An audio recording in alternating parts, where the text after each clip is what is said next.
How do you keep things in your long-term memory? In other words, when you memorize something, how long does it stay there? Whenever I teach memory training seminars, sometimes people will raise their hand in the audience and they'll say, So when you set the record for memorizing the deck of cards, do you still remember the order of the cards that they were in? and then I'll say, do you know the order of the cards that I memorized? And they'll say, No. and then I'll say, well then yeah, I know it. In other words, I'm just making a joke and telling them, well, if they don't know it, I'll just make up a bunch of cards, because how could they tell if I'm telling the truth or not? But in reality, I don't remember the deck of cards. I set the record for the fastest to memorize a deck of cards about 10 years ago in the United States. And I don't remember the order that the cards were in. Well, that was a pretty important moment in my life. Why don't I remember the order of my record-breaking attempt? The reason I don't remember the order today, 10 years later, is pretty simple. I did not review it. In order to put something in your long-term memory, you have to review it.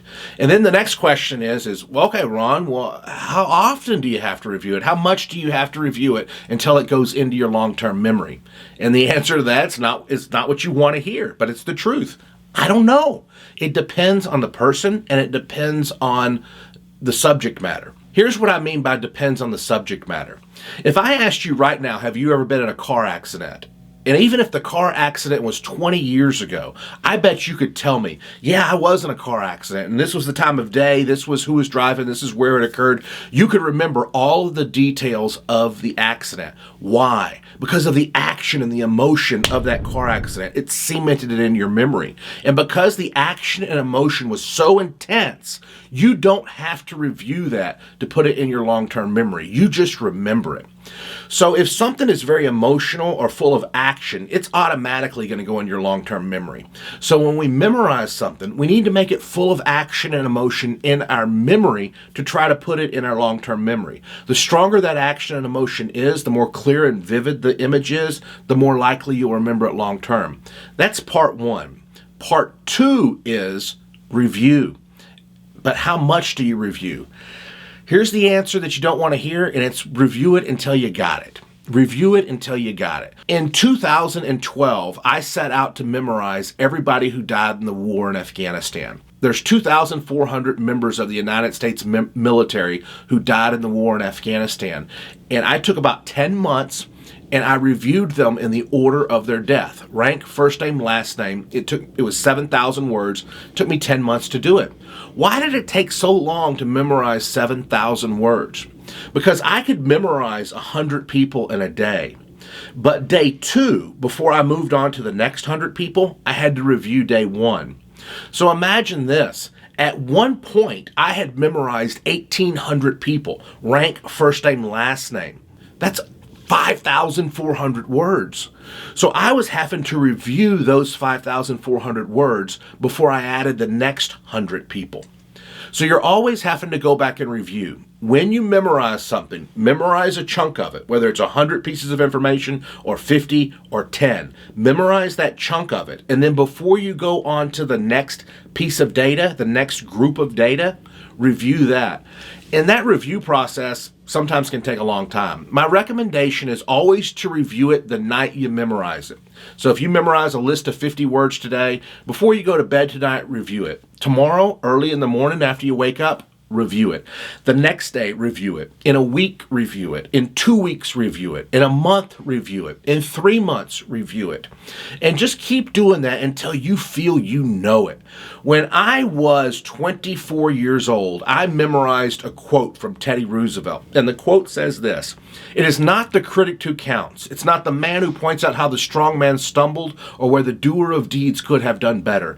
But the credit belongs to the man who is actually in the arena, whose face is marred by dust, sweat, and blood, who strives valiantly, who errs and comes short again and again, who knows the great enthusiasms, the great devotions, and spends himself in a worthy cause, who at best knows the triumph of high achievement, and who at worst, if he fails, at least he fails while daring greatly, so that his place shall never be with those cold and timid souls who neither know victory nor defeat."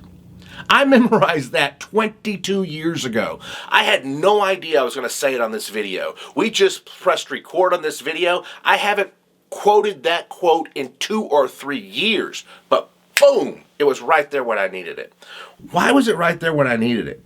Because 22 years ago, I memorized it. Then that night I reviewed it. I reviewed it the next day. I reviewed it the next day. I reviewed it in a week. I reviewed it in a month. And then it went into my long-term memory. It's going to be different for every person, and it's going to be different for every topic. If I was trying to learn how to play the guitar right now, it might be pretty hard for me to remember what I learned the day before because I'm not familiar with the guitar.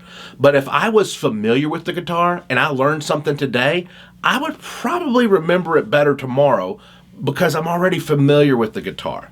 Now, let me give you some tips on how to review it.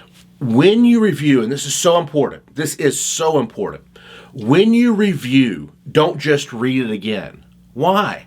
Because you're going to trick yourself into thinking that you know the information.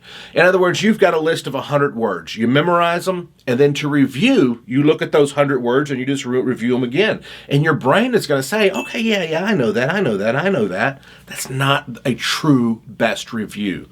The best way to review is to memorize the 100 words, turn the paper over, and then say as many of them as you can without looking at the paper.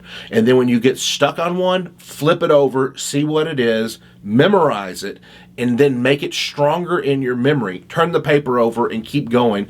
Only look at the paper when you can't remember something. Now, why does that help you? That is an active recall. In other words, you're engaging your brain in the recall. You're not just reading it again. And when you engage your brain, it makes it stronger in your memory. It makes the review process stronger. This summer, I memorized the United States Constitution word for word, 4,500 words. I would memorize a portion of the Constitution, and then I would turn the paper over, and I would say that portion of the Constitution without looking at it. If I got to a point where I could not recite the data, then I would just say, okay, you need to make this stronger. You need to make it stronger in your memory. I would make the picture stronger, and then I would keep going. Here's another way to review. Teach it to somebody else. Teach it to somebody else.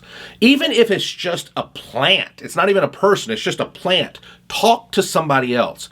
When you teach something, you know it better yourself. So find a plant or a dog or a pet or your sister or your brother or your friend and teach them what you just memorized. And when you teach them what you just learned, it's going to reinforce it for you. It's a better review, and you're going to find that you know it better.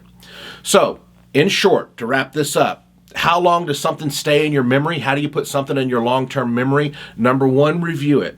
And number 2, make it full of action and emotion like a car accident. And when you review, do an active review of not looking at the paper and even teach it to somebody else. I hope this helped. Now, if you don't have a system, right now, if you don't have a system to memorize and you would like a system, I have a black belt memory course. Click the link down below in the description. Get a free gift. It gives you a few memory tips, but you'll also get to find out about my black belt memory course. If you like this video, please give me a thumbs up. I appreciate that. Subscribe, and when you subscribe, hit that bell button so you will get the alerts. And comment below, what is it that you're trying to memorize? If you could memorize anything in the world, what would it be? Comment below, and let's encourage each other to all improve our memories and memorize new stuff. And remember, check out my Black Belt Memory program. I'll see you on the next video.